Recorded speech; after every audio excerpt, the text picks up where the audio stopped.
उत्पत्ति अध्याय 1। सृष्टि का वर्णन।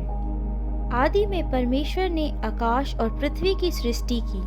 पृथ्वी बेडौल और सुनसान पड़ी थी और गहरे जल के ऊपर अंधियारा था तथा परमेश्वर का आत्मा जल के ऊपर मंडराता था। जब परमेश्वर ने कहा उजियाला हो, तो उजियाला हो गया। और परमेश्वर ने उजियाले को देखा कि अच्छा है, और परमेश्वर ने उजियाले को अंधियारे से अलग किया। और परमेश्वर ने उजियाले को दिन और अंधियारे को रात कहा। तथा सांझ हुई, फिर भोर हुआ। इस प्रकार पहला दिन हो गया। फिर परमेश्वर ने कहा, जल के बीच एक ऐसा अंतर हो कि जल दो भाग हो जाए। तब परमेश्वर ने एक ऐसा अंतर बनाकर उसके नीचे के जल और उसके ऊपर के जल को अलग अलग किया, और वैसा ही हो गया। और परमेश्वर ने उस अंतर को आकाश कहा। तथा सांझ हुई, फिर भोर हुआ। इस प्रकार दूसरा दिन हो गया। फिर परमेश्वर ने कहा, आकाश के नीचे का जल एक स्थान में इकट्ठा हो जाए और सूखी भूमि दिखाई दे, और वैसा ही हो गया। परमेश्वर ने सूखी भूमि को पृथ्वी कहा, तथा जो जल इकट्ठा हुआ उसको उसने समुद्र कहा। और परमेश्वर ने देखा कि अच्छा है। फिर परमेश्वर ने कहा, पृथ्वी से हरी घास तथा बीज वाले छोटे छोटे पेड़ और फलदायी वृक्ष भी, जिनके बीज उन्हीं में एक एक की जाति के अनुसार है, पृथ्वी पर उगें। और वैसा ही हो गया। इस प्रकार पृथ्वी से हरी घास और छोटे छोटे पेड़, जिनमें अपनी अपनी जाति के अनुसार बीज होता है, और फलदायी वृक्ष, जिनके बीज एक एक की जाति के अनुसार उन्हीं में होते हैं, उगे। और परमेश्वर ने देखा कि अच्छा है। तब सांझ हुई, फिर भोर हुआ। इस प्रकार तीसरा दिन हो गया।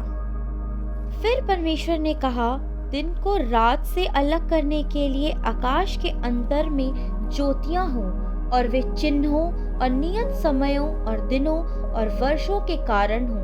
और वे ज्योतियां आकाश के अंतर में पृथ्वी पर आकाश देने वाली भी ठहरें। और वैसा ही हो गया।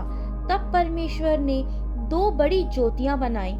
उनमें से बड़ी ज्योति को दिन पर प्रभुता करने के लिए, और छोटी ज्योति को रात पर प्रभुता करने के लिए बनाया। और तारागण को भी बनाया। परमेश्वर ने उनको आकाश के अंतर में इसलिए रखा कि वे पृथ्वी पर प्रकाश दें तथा दिन और रात पर प्रभुता करें, और उजियाले और अंधियारे से अलग करें। और परमेश्वर ने देखा कि अच्छा है। तब सांझ हुई, फिर भोर हुआ। इस प्रकार चौथा दिन हो गया। फिर परमेश्वर ने कहा, जल जीवित प्राणियों से बहुत ही भर जाए, और पक्षी पृथ्वी के ऊपर आकाश के अंतर में उड़ें। इसलिए परमेश्वर ने जाति जाति के बड़े बड़े जल जंतुओं की और उन सब जीवित प्राणियों की भी सृष्टि की, जो चलते फिरते हैं, जिनसे जल बहुत ही भर गया। और एक एक जाति के उड़ने वाले पक्षियों की भी सृष्टि की।